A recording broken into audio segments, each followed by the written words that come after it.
ఓం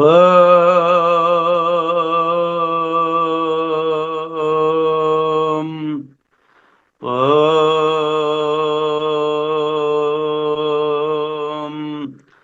ఓం నమః శాంతాయ దివ్యాయ సత్యధర్మస్వరూపిణే స్వానందామృతతృప్తాయ సుందరాయ నమో నమః. మనం అనుభూతి ప్రకాశంలో 51 శ్లోకాల వరకు చదివాం. 13వ అధ్యాయంలో ఇవాళ 52వ శ్లోకం నుంచి చూద్దాం. అవిద్యాపట సంబీత చక్షుషాం యదేవహి వైదికం సాధనం జ్ఞేయం జ్ఞానకర్మ స్వభావకం.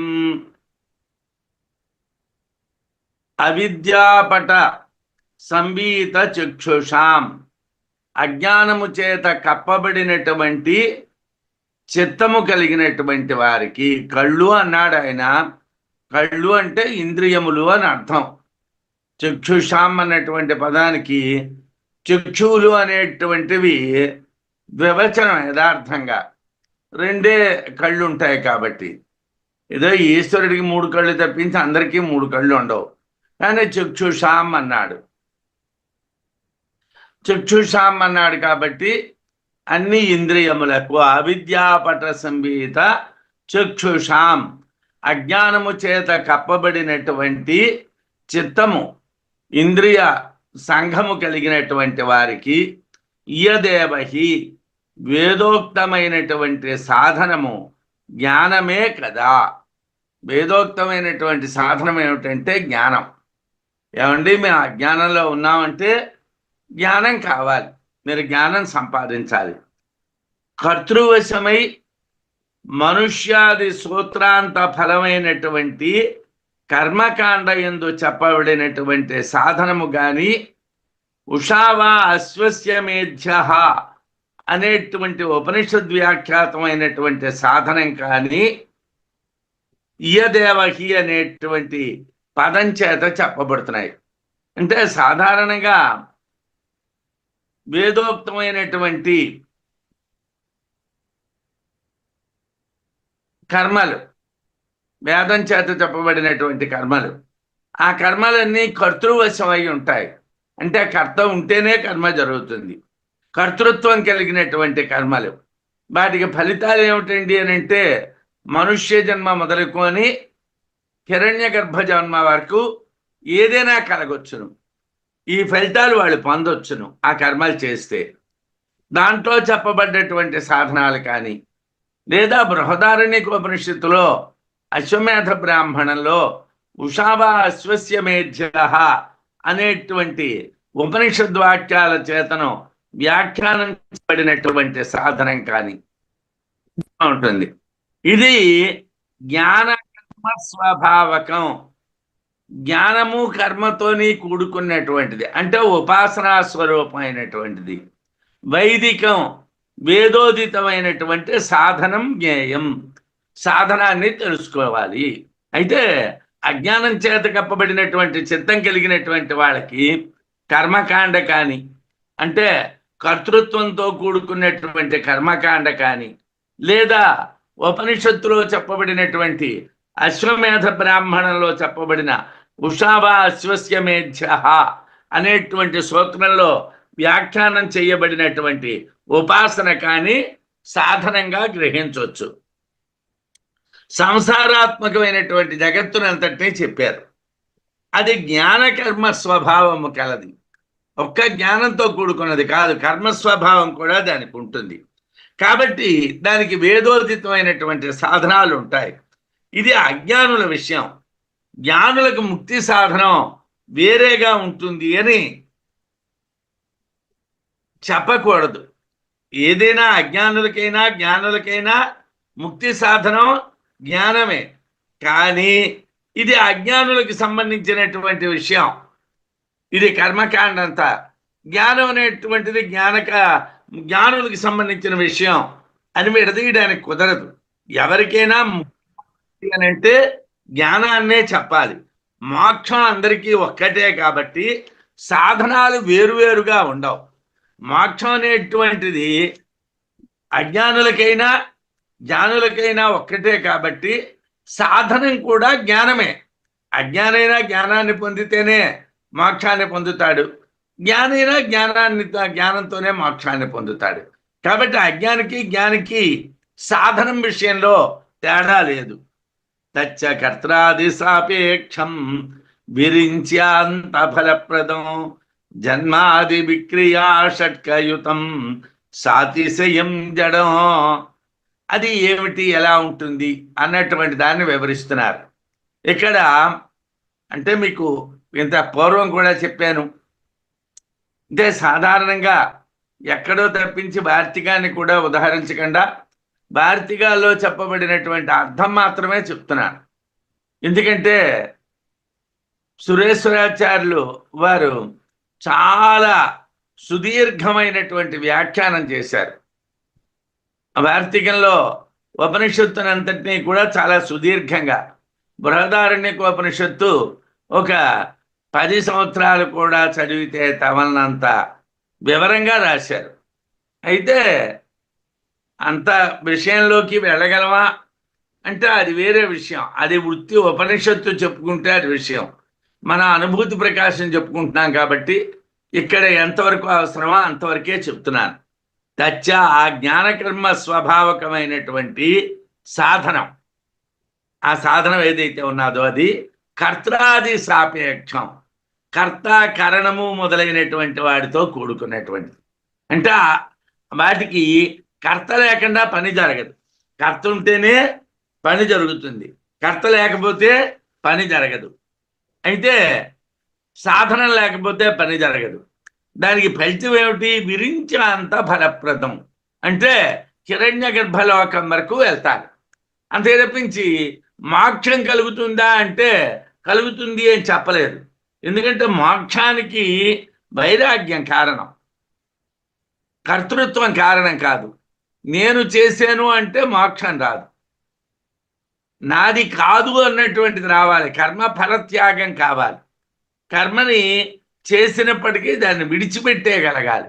కాబట్టి అది సాధనం కాదు. కాబట్టి ఇక్కడ అజ్ఞానంలో ఉన్నటువంటి విషయం కాబట్టి కర్తాది సాపేక్షం, కర్త కరణము అంటే సాధనము మొదలైనటువంటి వాటితో కూడుకున్నటువంటిది. విరించి అంత ఫలప్రదం, హిరణ్య గర్భలోక పర్యంతమైనటువంటి ఫలాన్ని ఇచ్చేటువంటిది. జన్మాది విక్రియా షట్కయుతం, పుట్టడం, పెరగడం, అలాగే తరగడం, షడ్భావ వికారాలు అంటారు. ఈ షడ్భావ వికారాలతో కూడుకున్నటువంటిది. సాతిశయం జడం, మిక్కిలి జడమైనటువంటిది. ఇది ఏమయ్యా అంటే యథార్థానికి చైతన్యం పరమాత్మ యందు ఉంటుంది, కానీ కర్మల యందు చైతన్యం ఉండదు. కర్మలు జడములు. ఆ జ్ఞానకర్మ స్వభావకమైనటువంటి వైదిక సాధనానికి కర్త సాధనాలు ఉండాలి. ఆ సాధనం వలన హిరణ్య గర్భ బ్రహ్మలోకం వరకే చేరగలం. అది పుట్టటం, పెరగటం, తరగటం మొదలైనటువంటి షడ్భావ వికారాలు కలిగినటువంటిది. ఆ సాధనం చైతన్యవంతమైనటువంటిది కాదు, బాగా జడమైనటువంటిది. మోక్ష సాధనము తత్వజ్ఞానమే, ఉపాసన కాదు. ఎందువల్లనంటే హిరణ్య గర్భ రూపం పొందిన భయం ఉంటుంది, అరతి ఉంటుంది. మీరు హిరణ్య గర్భలోకానికి వెళ్ళిన తర్వాత కూడా భయం ఉన్నది, అరతి, అసంతుష్టి ఉన్నాడు. అక్కడ కూడా అరతి అసంతుష్టి ఉన్నది. ఎందువల్లనంటే హిరణ్య గర్భ రూపం పొందిన భయం ఉన్నది, అరతి ఉన్నది కాబట్టి. అందువలన ఉపాసన మోక్ష సాధనం కాదు.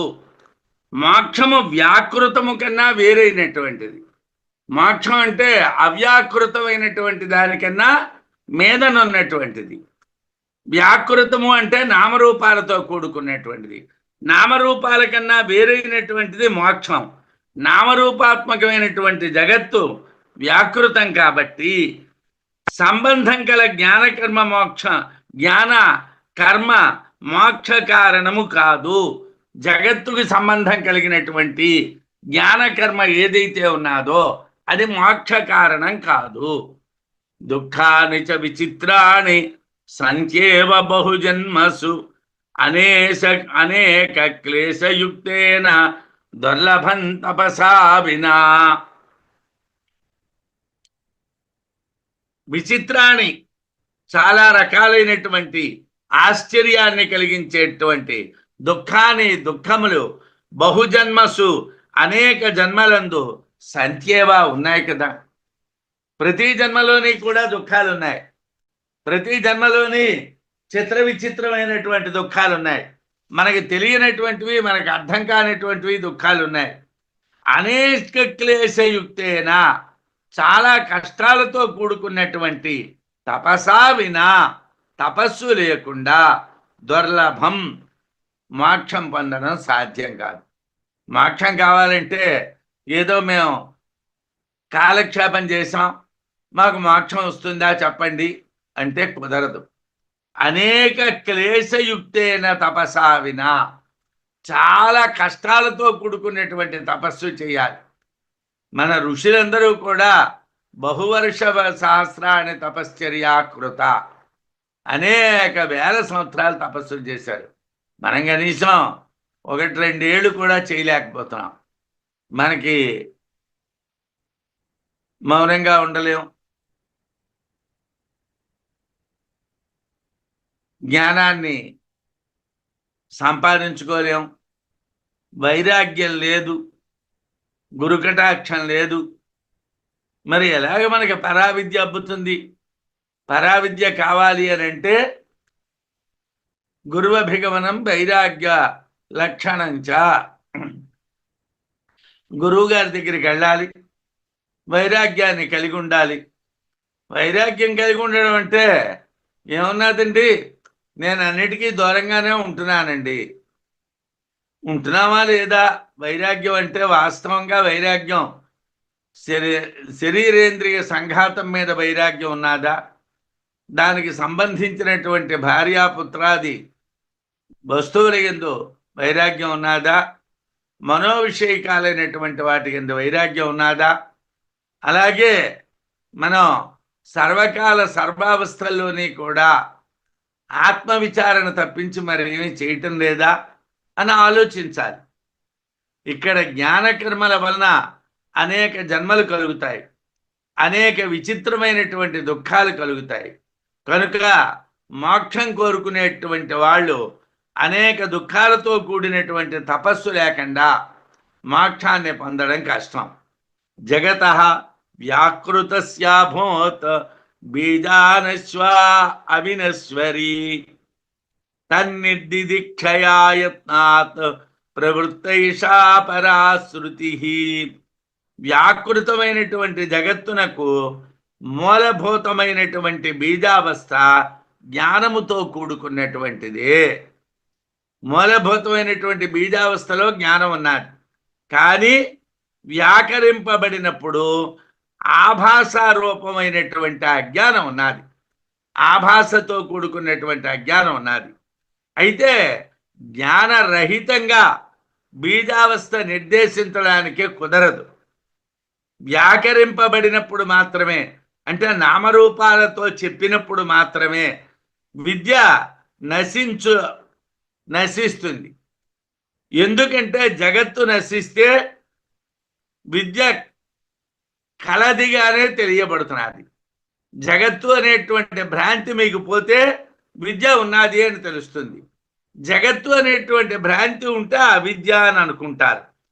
ఆభాస రూపమైనటువంటి అజ్ఞానంతో కూడినటువంటి బీజావస్థను చెప్పడం ద్వారా నిత్య శుద్ధ బుద్ధ ముక్త స్వభావమైనటువంటి పరమాత్మే ప్రత్యేగాత్మగా తెలియబడుతున్నది అని నిర్దేశించడం ఇక్కడ లక్ష్యం. అంటే ఆభాస రూపం యథార్థం కాదు, ఆభాస రూపమైనటువంటి అజ్ఞానంతో కూడుకున్నటువంటి బీజావస్థను చెప్తున్నారు. కాబట్టి నిత్యమైనటువంటి శుద్ధమైనటువంటి బుద్ధమైనటువంటి ముక్తమైనటువంటి స్వభావం కలిగినటువంటి పరమాత్మే ప్రత్యేగాత్మ. పరమాత్మ ప్రత్యేగాత్మ వేరుగా లేవు, రెండు ఒకటే. అజ్ఞానం అనేటువంటిది ఆభాస మాత్రమే అని చెప్తున్నారు. కథంచిత్ సాధితేప్యస్మిన్ పరానంద ఘన ప్రభం అంతర్భావ్య విరాట్ పిండే స్థాతవ్యం హి జుగుప్సితే. కథంచిత్ సాధితేపి, ఏదో విధంగా సాధించినప్పటికీ, అంటే ఇప్పుడు ఇక్కడ మనం విరాట్ రూపాన్ని గురించి మాట్లాడుతున్నాం. పరబ్రహ్మమైనటువంటి పరమాత్మ మాయలో ప్రవేశించి మాయ ద్వారా హిరణ్య గర్భంలోకి వచ్చి హిరణ్య గర్భం ద్వారా విరాట్లోకి వచ్చాడు. ఆ పరమాత్మే ఈ విరాట్. ఏదో ఒక రకంగా ఈ విరాట్ రూపాన్ని సాధించడం జరిగింది. అయినప్పటికీ పరానంద ఘన ప్రభుం, మోక్షానందం అనేటటువంటి బ్రహ్మానందం అనేటువంటి ఘనమైనటువంటి ఆత్మతత్వానికి యజమాని. ఆ ప్రభు ఎవరు? మోక్షతత్వానికి యజమాని. ఆయన బ్రహ్మానంద స్వరూపమైనటువంటి మోక్షతత్వానికి యజమాని. అంటే యాష సర్వేశ్వర అని చెప్పబడేటువంటి పరమాత్మను అంతర్భావ్య, లోపల విచారణ చేసి, విరాట్ పిండే, విరాట్ రూపమునందు, జుగుప్సితే, అసహ్యకరమైనటువంటి రూపమునందు స్థాతవ్యం హి, ఉండాలి కదా. ఈ శరీరాన్ని సంపాదించాం, ఈ శరీరం మీద మనకి జుగుప్స ఉండాలి. అదేమిటండి మన శరీరం మనకి జుగుప్సాకరమా అంటే యథార్థమే. ఎందుకంటే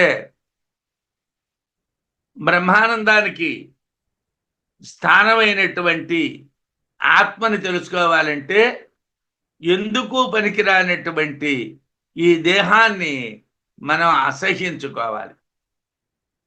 అదేమిటండి? దేహం ద్వారానే కదా మనం సాధన చేస్తున్నాం. దేహ భ్రాంతి అనేది అజ్ఞానం. ఈ శరీరం మీద ఉన్నటువంటి ఆ భ్రాంతిని విడిచిపెట్టు. అందుగురించే మన ఋషులు ఎవరూ కూడా శరీర సంస్కారాలని సంస్కారాలు అనుకోలేదు. వాళ్ళు ఏ సంస్కారాన్ని సంస్కారం అనుకున్నారు? మానసికమైనటువంటి సంస్కారాలు, బుద్ధికి సంబంధించిన సంస్కారాలు, అవి సంస్కారాలు. ఏమంటే శరీరం శుభ్రంగా నొన్నగా గడ్డం గీసామా, బాగా బుర్ర దువ్వేనా, అలా నీట్గా డ్రెస్అప్ అయ్యేనా, ఇది దేనికోసం? లోకంలో నువ్వు నిలబట్టడం కోసం ఈ శరీరానికి ఒక ఆవరణాన్ని కప్పుతున్నావు. ఏవో ఈ ఆచ్ఛాదనలన్నీ చేస్తున్నావు. ఈ శరీరం అంత ముఖ్యమేం కాదు. ఈ శరీరంలోనైనా పశుపక్షాది శరీరంలోనైనా మోక్షం పొందాలి అంటే జ్ఞానం కావాలి. కాబట్టి లోపల ఆ బ్రహ్మానంద స్వరూపమైనటువంటి జ్ఞానాన్ని విచారణ చేసి విరాట్ పిండంలో మనం ఏదో తాత్కాలికంగా ఉంటున్నామని ఉండాలి. ఇది అజ్ఞానకాండ. విరాట్ రూపం ప్రజాపతి రూపం అయినప్పటికీ కూడా అనేక జీవుల పుట్టుకకు కారణమైనటువంటి పిండాకారాన్ని పొందాడు. ఆ పిండాకారం ముక్కలై దంపతులుగా ఆవిర్భవించారు. అందువలన ఆ పిండాకారం చాలా జుగుప్సాకరమైనటువంటిది. దాంట్లోంచి విరాట్ ప్రవర్తించాలి. కానీ విరాట్ పూర్వ కల్పాల్లో తపస్సు చేసినటువంటిది పరమాత్మని పొందడం కోసం.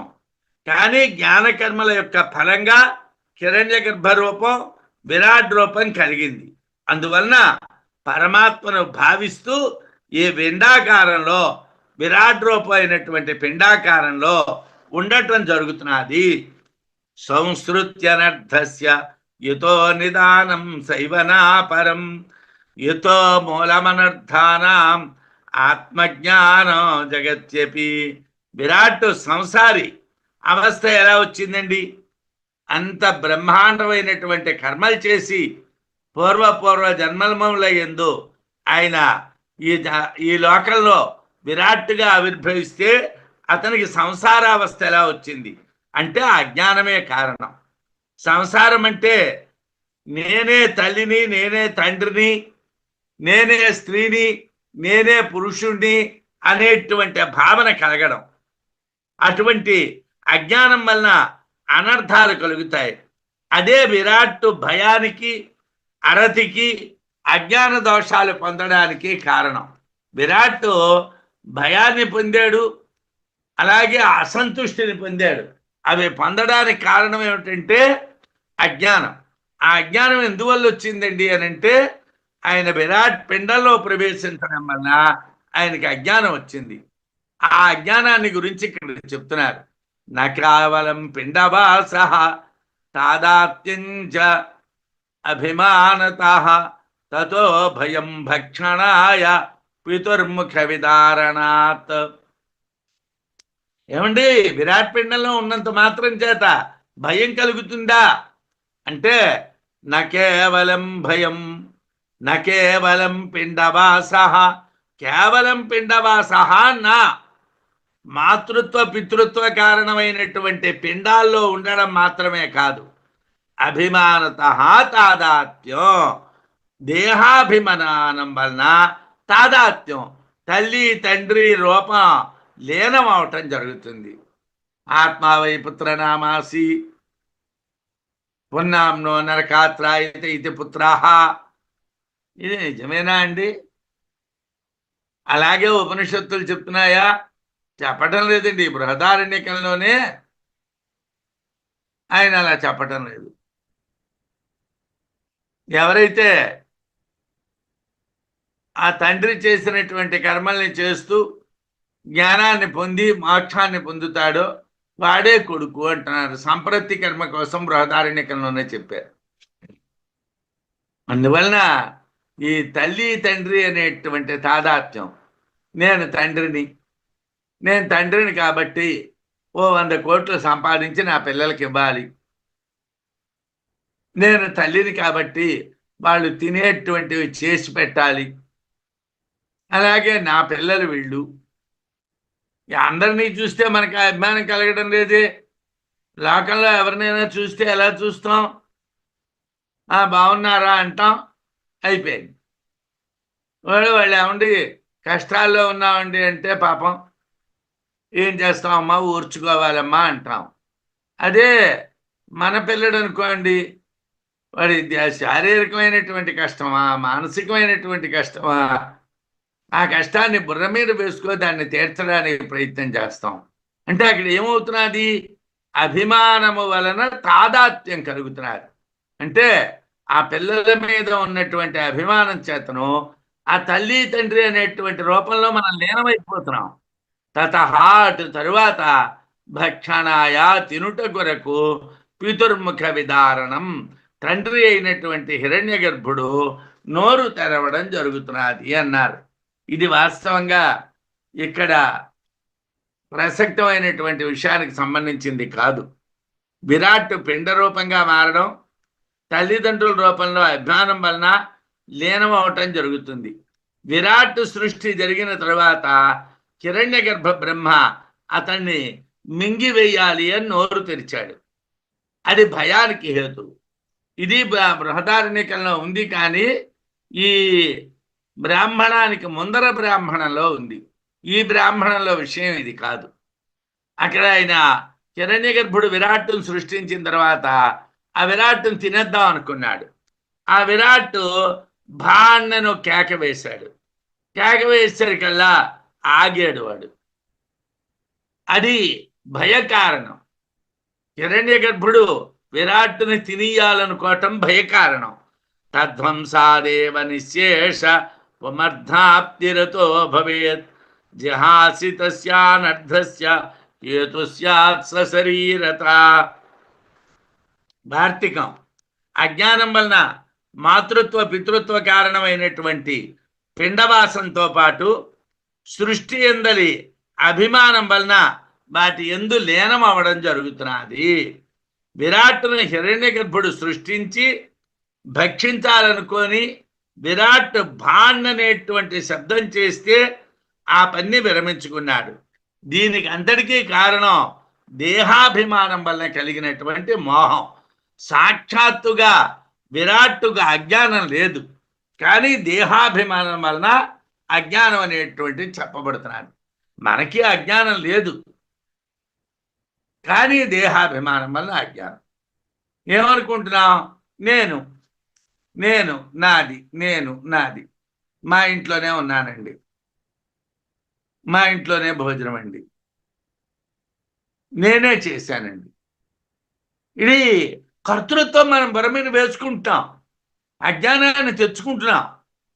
చండాలానాంతు నేయంభీ కింతు పన్నగ జన్మనః కో భేద స్యాద్ జన్మ జన్మని ఉరగా పుత్రభక్షిణ. యథార్థానికి పిల్లల్ని ఎవరైనా తినేస్తారా అండి? పిల్లల్ని తినరు. మరి ఎవరు తింటారండి పిల్లల్ని? పాములు అవి పెట్టిన గుడ్లు అవే తినేస్తాయి అంటారు. అంటే పాములకి ఆ లక్షణం ఉంటుందంటారు. విరాట్ జన్మ కలిగినటువంటి వాడికి హిరణ్యగర్భ బ్రహ్మ వాడు తినేద్దాం అనుకున్నాడు అని అంటే దానికి పాము జన్మకి తేడా ఏమిటండి? ఎంభీ పుట్టించినటువంటి వాడే భక్షించడం అనేటువంటి భయం, ఎవడు కన్నాడో వాడే తినేయాలి అనుకోవడం అనేటువంటి భయం. చండాలానంతు నా వర్ణభాష్యులైనటువంటి మనుష్యులకి కూడా లేదు. వర్ణాశ్రమ ధర్మాలు 4 వర్ణాలకే చెప్పారు, ఇతరమైనటువంటి వాళ్ళకి చెప్పలేదు.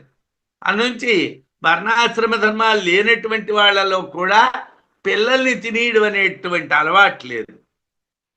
కింతు మరేమిటంటే పన్నగ జన్మనః పాము జన్మమునకు విరాట్ జన్మని విరాట్ పుట్టుక యందు కో భేద ఏమిటి వ్యత్యాసము స్యాత్ కలుగును. ఏమండి, పిల్లల్ని తినాలి అన్నటువంటి కోరిక కలిగిందంటే పాముకి మనుష్యుడికి తేడా ఏమిటండి? ఉరగా పన్నగ భక్షిణ ఉరగా పుత్రభక్షిణ. పాములు కొడుకుల్ని తినేస్తాయి, సంతానాన్ని తినేస్తాయి. పుత్రభక్షణ అంటే సంతానాన్ని తినేస్తాయి. అంటే తేడా ఏమిటండి? దానికి దీనికి తేడా ఏమిటి? అది అజ్ఞానమే, ఇది అజ్ఞానమే.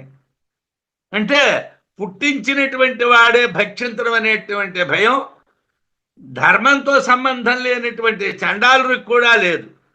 మరి ఎక్కడుంది అంటే పాములు తమ సంతానాన్ని తానే తినివేస్తాయి. అలాంటప్పుడు పాము పుట్టుకి విరాట్ పుట్టుకి తేడా ఏమిటి అంటే ఇక్కడ ధర్మాచరణకు దూరమైనటువంటి వాడు విరాట్ కాడు. మరి విరాట్ విషస్వరూపుడు కాడు. తండ్రి తింటాడు అనేటువంటి భయం ఏమిటి అంటే హిరణ్య గర్భుడు భోక్త, కర్మఫలాన్ని అనుభవించేవాడు. కాబట్టి విరాట్ ద్వారా కర్మఫలాల్ని అనుభవిస్తాడు అని అర్థం. ఏమంటే హిరణ్య గర్భుడు తినేస్తాడు అంటే పిల్లని నోట్లో పడేసుకుంటాడని అర్థం కాదు. విరాట్ ద్వారా హిరణ్య గర్భుడు కర్మఫలాల్ని అనుభవిస్తాడు. మనం చేసినటువంటి కర్మాలకు ఫలితాలు వస్తాయి కదండి, అవి మన పిల్లలు. వాటిని అనుభవించేవాడు ఎవడండి? ఈ లోపల ఉండేటువంటి శ్రోత్ర బ్రహ్మ. శ్రోత్ర బ్రహ్మ వాటిని అనుభవిస్తాడు, పరబ్రహ్మ అనుభవించడు. మనం చేసేటువంటి కర్మల యొక్క ఫలాల్ని శ్రోత్ర బ్రహ్మే అనుభవిస్తాడు.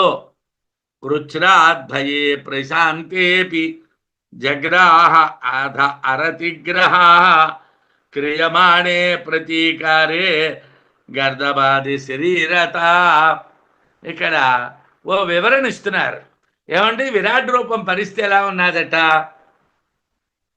కృచ్ఛ్రాత్ కష్టసాధ్యంగా, భయే ప్రశాంత అపి నేను ఒక్కడనే ఉన్నానన్నటువంటి భయం పోగొట్టుకున్నాడు.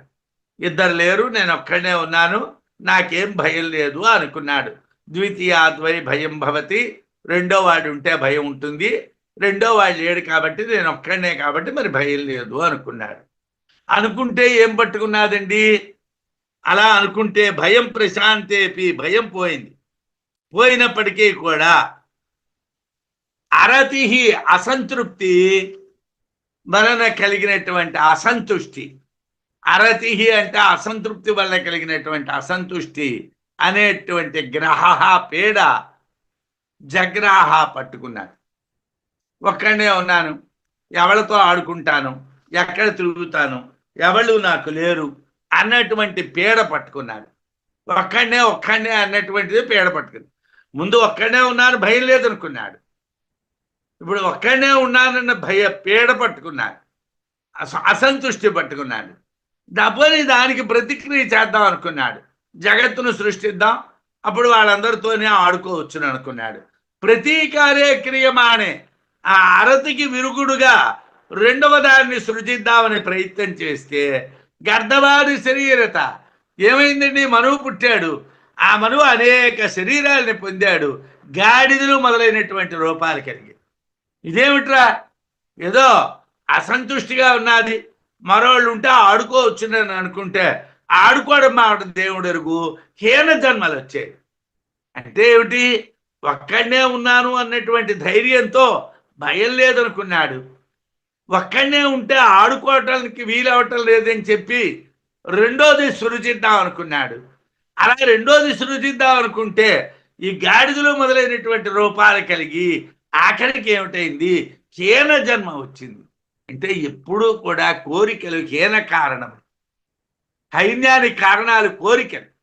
మనకి ఎన్ని ఎక్కువ కోరికలు ఉంటే అంత హీనత్వం వస్తుంది. అలా కిందకి దారుతూనే ఉంటాం. ఒక్కడిని రెండోది లేదు, నాకు భయం లేదు అని విరాట్ ముందు అనుకున్నాడు. అలా భయం పోయినా సంతోషంగా గడపడానికి తోడు లేదు అనేటువంటి అరతి కలిగింది. దాన్ని పోగొట్టుకోవడానికి దంపతి పిండ సృష్టి చేశాడు. ఆ దంపతుల రూపం నుంచి అనేక రూపాలు మారి హీన జన్మలు వచ్చాయి. కామమే మొత్తం దుఃఖానికి కారణం. ఈ మొత్తం దుఃఖానికి కారణం ఏమిటి? కామం, కోరికలు. అయితే ఇన్నింటికి కారణం దేహాభిమానమే. దానివల్లనే అనేక యోనుల్లో ప్రవేశించడం జరుగుతున్నది. దేహం మీద అభిమానం వల్లనే మళ్ళీ మళ్ళీ మళ్ళీ మళ్ళీ పుడుతున్నాం, అనేక రకాలైనటువంటి దుఃఖాలను అనుభవిస్తున్నాం. అంటే ఆ యోనుల యందు ప్రవేశించడానికి ధర్మాధర్మాలే కారణం. నవై శరీరస్యేతి శృతిరద్య అవసీయతే ధర్మాధర్మేణ దేహస్య యోనిత్యాగమాశ్రయాత్ అని వార్తికంలో ఈ విషయాలను చెప్పారు. ఏకయోనో సకృజ్జాతః క్లేశ సోఢుం న శక్నుయాత్ అనంతయోనిశ్వసకృతు జాయమానస్య కా కథ. ఏమండి, ఏదో తల్లి కడుపులో పుడితే ఓ 70 ఏళ్ళు 80 ఏళ్ళు బతికితే ఈ బాధలు చూస్తే ఎందుకు పుట్టావురా, ఎందుకు ఈ బాధలన్నీ, ఏమిటి ఈ బాధలు అని అనిపిస్తుంది. అంటే కొంతమంది మాకు లేవనుకోవచ్చు. దానికి కారణం ఏమిటంటే అజ్ఞానంలో ఆనందించడం వల్ల. అంటే కొంతమంది అజ్ఞానంలో మేము సుఖంగా ఉన్నాము అనుకుంటారు. యథార్థానికి ఇది సుఖం కాదు, హీనత్వ కారణం. మనం సుఖంగా ఉన్నాం అనుకుంటాం. ఉదయాన్నే లేచాను, ఏదో శుభ్రంగా గడ్డ గీసుకున్నాను, టిఫిన్ చేశాను, కూర్చున్నాను, టీవీ చూసుకున్నాను, భోజనం చేశాను, పడుకున్నాను, లేచాను. అలాగా నలుగురితో కౌరులు చెప్పుకున్నాను, రాత్రి టిఫిన్ చేశాను, పడుకున్నాను. నాకేమిటండి బ్రహ్మాండం నా జన్మ. అంతకన్నా తెలివి తక్కువతనం లేదు. ఎందుకోసం? నువ్వు ఈ మొత్తం రోజులో ఎక్కడా విముక్తి కారణమైనటువంటి పని ఏది చెయ్యలేదు. మళ్ళీ నువ్వు తాళ్ళు ముడి వేసుకుంటున్నావు. ఆ తాళ్ళు ముడి వేసుకోవటం వల్ల మా అబ్బాయి దగ్గరికి వెళ్ళామండి, మా అమ్మాయి దగ్గరికి వెళ్ళామండి, ఫ్రెండ్స్తో ఎంజాయ్ చేశానండి, పార్టీలకు వెళ్ళానండి. ఏం చేసావు పార్టీలోని? ఆ పార్టీలో ఎంజాయ్ చేసావు. ఏమిటి ఎంజాయ్ చేసావు? రోగాలు ఎంజాయ్ చేసావు. అంతకన్నా ఏం లేదు. ఇన్ని రకాలైనటువంటి ఇబ్బందులతో కూడుకున్నటువంటిది. ఏకయోనో, ఒక యోని యందు, గర్భమునందు సకృజ్జాత, ఎప్పుడో ఒకసారి పుడితే క్లేశ దుఃఖము సోఢం సహించుటకు నా శక్నుయాత్ సాధ్యం కాదు. ఓ తల్లి గర్భంలో ఒకసారి పుడితే ఆ కష్టాలు అనుభవించడం చాలా కష్టం. అటువంటిది అనంతయోనిషు అంటే అంతలేని గర్భాల్లో అసకృజ్జాయమానస్య మాటి మాటికి పుడుతూ ఉన్నటువంటి వాడి యొక్క దుఃఖానికి కాకథ ఏమిటి తప్పమంటారండి? వాడి దుఃఖం ఏమిటి తప్పంటారు? ఓసారి తల్లి కడుపులో పుట్టడమే కష్టం అంటే అనేక పర్యాయాలు అనేక మాతృగర్భాల్లో పుట్టడం ఎంత దుఃఖంగా ఉంటుందండి. ఒకసారి తల్లి గర్భంలో పుట్టినటువంటి వాడి దుఃఖమే ఓర్చుకోవడానికి వీలు కాదు అంటే అనేక పర్యాయాలు అనేక గర్భాల్లో పుట్టేటువంటి వాళ్ళ దుఃఖాలు చెప్పడానికి వీలవుతుందా? కాదు. ఇక్కడ లౌకికంగా అర్థం చెప్పడం లేదు, ఇక్కడ లౌకికం కాదు. విహితం ప్రతిషిద్ధంచ కర్మమూలంతయోరపి నహ్యక్రియస్య సంబంధ ధర్మేణాస్తి ఇతరేణ వా అని వార్తికం. పుట్టుకలకు కారణాలు విహిత కర్మలు. అంటే ఏదో తల్లి గర్భంలోకి మనం వచ్చామంటే కారణం ఏదో చెయ్యాలి అనుకో కొన్ని పనులు చేయడం, ఇవి మనం చెయ్యాలి అని విహిత కర్మలు చేయడం. నిషిద్ధ కర్మలు చెయ్యకూడనటువంటి కర్మలు చేయడం. విహిత కర్మాచరణం వలన మంచి జన్మలు రావడం, నిషిద్ధ కర్మాచరణం వలన నీచ జన్మలు కలగడం జరుగుతూ ఉంటుంది. ధర్మాల్ని ఆరోపించుకొని జన్మల్ని సంపాదించుకుంటున్నాడు. జన్మలు రావడానికి కారణం ఏమిటి? ధర్మాన్ని ఆరోపణ చేసుకోవటం వలన. అపూర్వం అనే అనుష్ఠానము దీనికి కారణం. కర్మల్ని బాగా చేస్తూ ఉంటాం, ఏవో కొన్ని లోకాలు వచ్చేస్తాయని, దాని వలన ఈ ఇబ్బంది వస్తున్నదయ్యా. ఎటువంటి కర్మలు లేనటువంటి ముక్తునికి కూడా ధర్మాధర్మ యోగం వలన దేహాలు పొందడం అనేటువంటిది భావించబడుతున్నది. మోక్షాన్ని పొందాలి అనుకున్నటువంటి వాడు, ఏ కర్మలు చెయ్యనటువంటి వాడు కూడా ధర్మం కదా అని ఏదో ఒక ఉత్తమమైనటువంటి మార్గంలో వెళ్ళినా మళ్ళీ జన్మ వస్తున్నాడు. ఉదాసీనో గతవ్యధ అంటకూడదు, అంటేడు అంటే వచ్చేసింది అనమాట. ఆ ధర్మంలోకి వెళ్ళినా వాడికి ఇబ్బందే, ధర్మంలోకి వెళ్ళినా ఇబ్బందే. ఆచరించినటువంటి వాడి కర్మ సంబంధం లేదు, ఆచరించినటువంటి వాడికి కర్మల్ని చెయ్యనటువంటి వాడికి కర్మ సంబంధం లేదు. అంటే కర్మల యొక్క భావనయే కారకత్వ కారణం.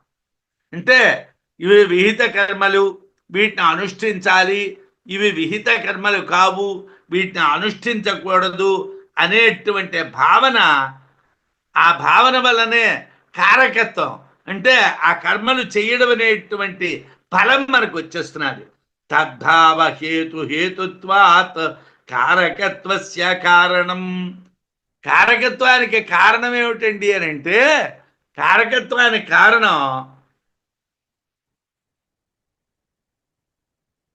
దానికి కారణం ఏమిటండి అని అంటే భావన. భావ హేతుత్వాత్, ఆ కర్మల యొక్క భావాల్ని భావించడం అనేటువంటి కారణము చేతను కారకత్వస్య కారణం, దానికి కారణం అయిపోతున్నాం మనం. అంటే ఆ కర్మల్ని భావన కూడా చేయకూడదు, ఆ కర్మల్ని భావనలో కూడా రానియకూడదు. కాబట్టి జన్మలకు కారణమైనటువంటి ధర్మాధర్మ కారకత్వము ధర్మ భావన వలన కలుగుతున్నది.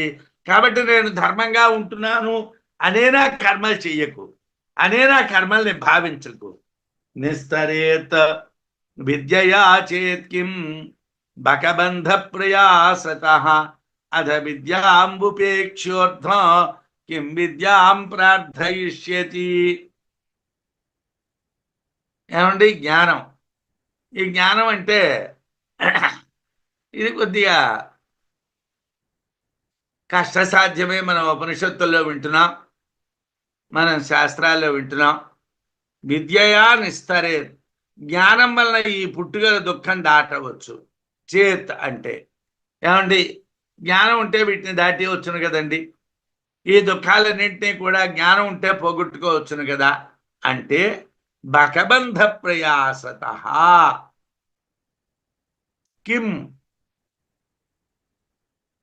బకబంధ ప్రయాస అంటే కొంగని కట్టడం. కొంగ ఎగురుతూ ఉంటుంది. ఎగురే పిట్టకి బసాలు నోరడం అంటారు తెలుగులో సామెత. ఆ పిట్ట ఎగిరిపోతున్నారు. దాన్ని మనం పట్టుకోవడం ఎప్పుడు, వండుకోవడం ఎప్పుడు, తినడం ఎప్పుడు. బకబంధ ప్రయాసత. ఏమండి ఇప్పుడు ఈ పాపాలు చేయడం, నేను జ్ఞానం ఉంటే ఆ జ్ఞానం చేత పాపాలను జయించవచ్చును కదా అని అనుకోవడం. అసలు ఎందుకయ్యా ఈ అజ్ఞానంలో దూరడం ఎందుకు, ఆ జ్ఞానాన్ని కోరుకోవటం ఎందుకు, దానివల్ల ఏమిటి లాభం అయ్యా? అథ విద్యాం ఉపేక్ష్య, ఇప్పుడు లభించినటువంటి విద్యను వదిలేశావు. అంటే ఈ జన్మలో ప్రాప్తమైనటువంటి విద్యను వదిలేసి ఊర్ధ్వం తరువాతి జన్మల్లో విద్యాం ప్రార్థయిష్యం, విద్యను సంపాదించాలనుకున్నాడు. ఏమయ్యా ఈ జన్మలోనే ఆ విద్య కోసమే ప్రయత్నం చేసుకోవచ్చు కదా. ఏ కర్మకాండ కూడా ఎందుకయ్యా? ఈ కర్మల యొక్క ప్రయోజనం ఏమిటయ్యా? ఇది బకబంధ ప్రయాస అంటే కొంగని కట్టడం లాంటి ప్రయాస అయ్యా. ఎందుకయ్యా ఇది? ఈ జన్మలోనే జ్ఞానంతోనే జీవించవచ్చును కదా. ఇక్కడ కర్మలు చేయడం ఎందుకు? ఎప్పుడో జ్ఞానం సంపాదించి ఈ అజ్ఞానాన్ని పోగొట్టుకోవడం ఎందుకు? ఎందుకే ఇదంతాను? జ్ఞానం వలన జన్మ దుఃఖాలు దాటవచ్చును కదా అంటే అది ఎగరటం లక్షణంగా కలిగినటువంటి కొంగను పట్టడం లాంటిది. ఎందుకంటే ఈ జన్మలో జ్ఞానాన్ని ఉపేక్షించి రాబోయేటువంటి జన్మల్లో జ్ఞానాన్ని కోరడం ఎందుకయ్యా? ఈ జన్మలో జ్ఞానాన్ని ఉపేక్షించేశాడు. రాబోయే జన్మలో జ్ఞానాన్ని, అప్పుడు జ్ఞానాన్ని సంపాదించగలవు, సంపాదించలేవు. సాధు అసాధు ఇతి చాధ్యస్థౌ మూలం విద్యాత్తయోరపి రాగద్వేషౌ యతో దృష్టో నైవర్తే సాధ్వసో భవేత్. ఏది మంచి ఏది చెడ్డ అనేటువంటి దాని మూలం తెలియాలి అంటే రాగద్వేషాలు వాటికి కారణం అని తెలియాలి. అప్పుడే వాటికి దూరంగా ఉండడం అనేటువంటిది జరుగుతుంది. అంటే ఇది మంచి కదండి, నేను చేస్తున్నది మంచే కదండి, నేను చేస్తున్నది మంచే కదండి 100 సార్లు అనకు. నీకు ఇష్టం కాబట్టి మంచి అనుకుంటున్నావు. నీకు అనిష్టమైతే అది చెడ్డ అవుతుంది. నీకు ఇష్టం లేకపోతే అది చెడ్డ అవుతుంది. కాబట్టి రాగద్వేషాలు దీనికి కారణం తప్పిస్తే కర్మకి ఇది మంచిది ఇది చెడ్డది అని కర్మ లేదు. నీకు నచ్చినటువంటి కర్మల్ని మంచి కర్మలు అంటున్నావు, నీకు నచ్చనటువంటి కర్మల్ని చెడ్డ కర్మలు అంటున్నావు. కాబట్టి అజ్ఞాన నాశనానికి ఇప్పుడే ప్రయత్నం చేయాలి.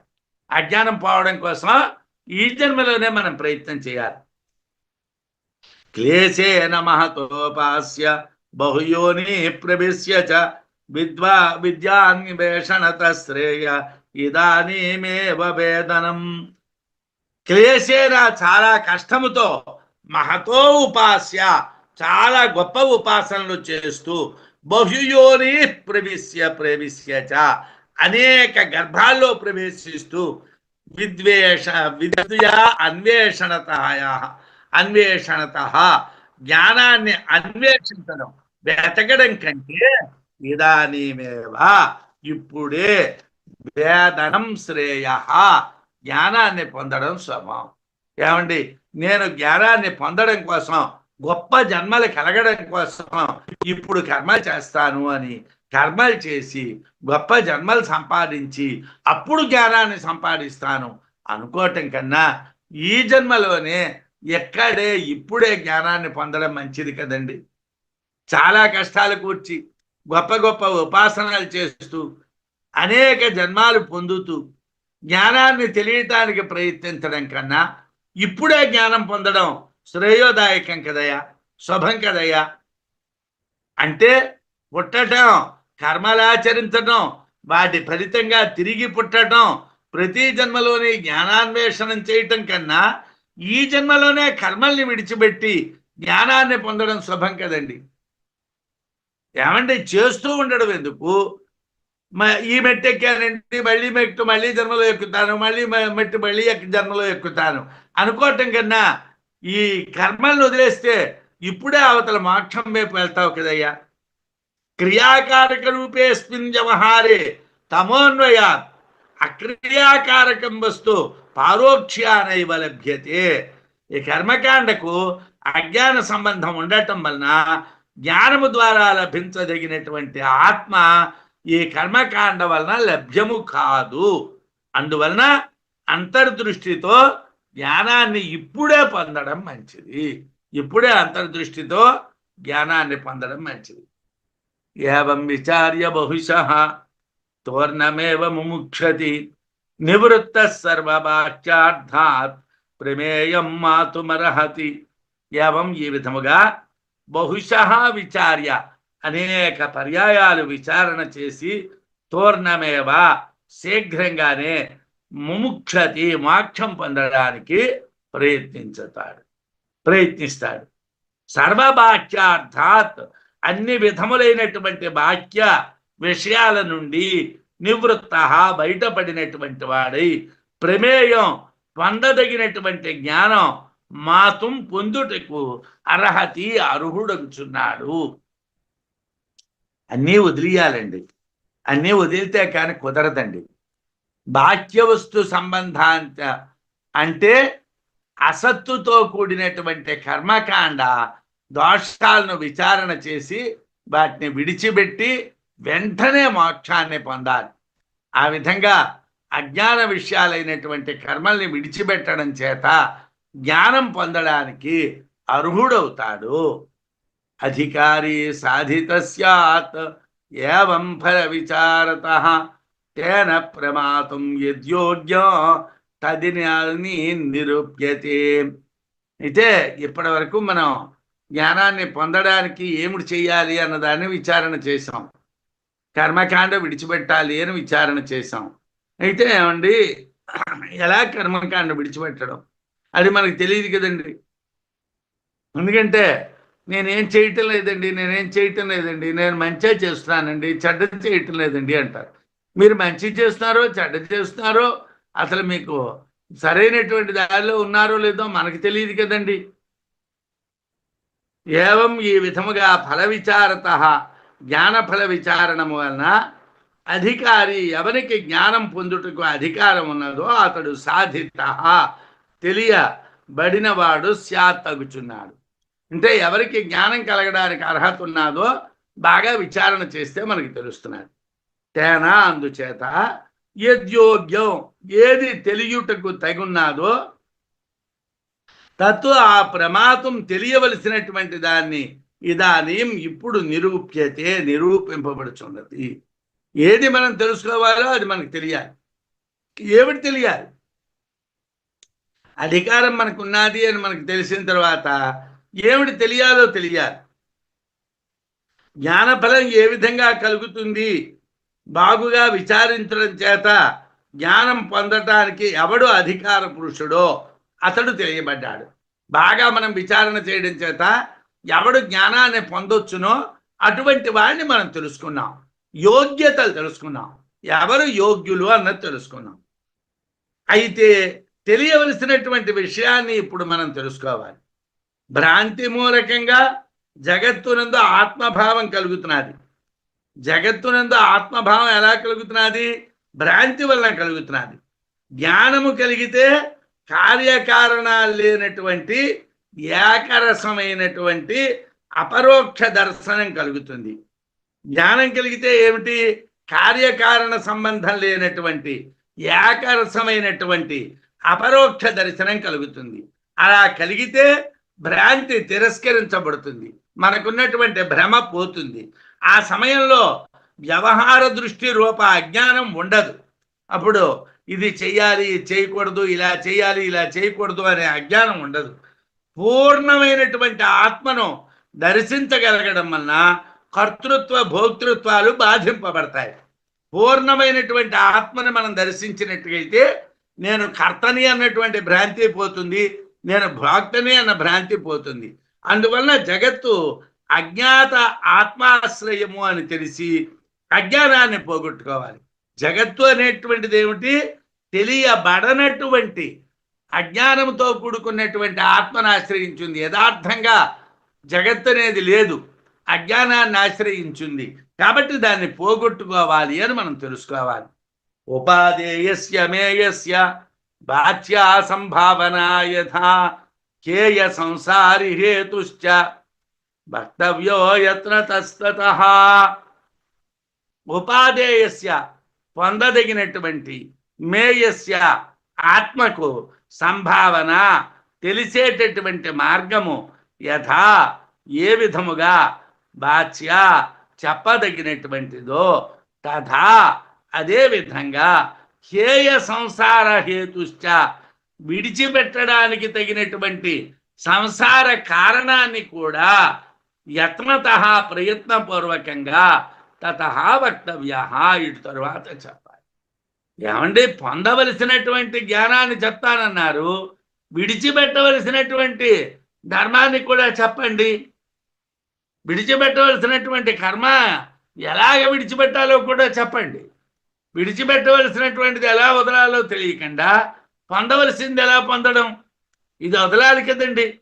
ఇక్కడ రిలీవింగ్ సర్టిఫికేట్ వస్తే అక్కడ జాయిన్ అవుతాం, ఇక్కడ రిలీవింగ్ రావాలి కదండి.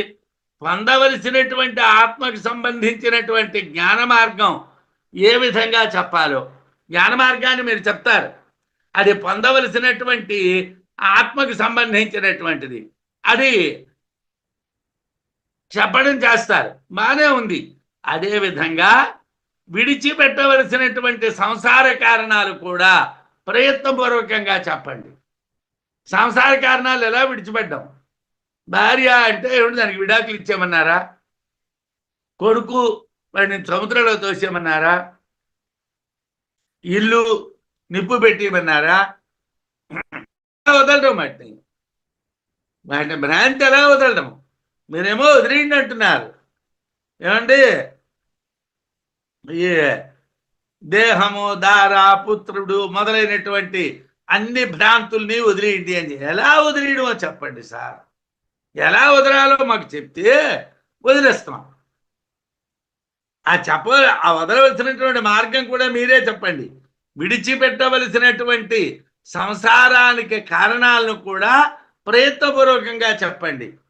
కర్మకాండ అంతా కోరిన విషయాలని సాధించడం గురించే చెప్పబడ్డటువంటిది. అశ్వమేధ బ్రాహ్మణంలో కూడా కర్మ ప్రయోజనాలు చెప్పబడ్డాయి. వాటి వలన ఆత్మ పొందబడడం అనేటువంటిది తెలియదు. ఏతపరం వస్తుతత్వం పరీక్షణ కృతక్షణ శృతి ప్రవృత్త అతస్తావత్ ప్రమేయోర్ధో అత చింత్యతే.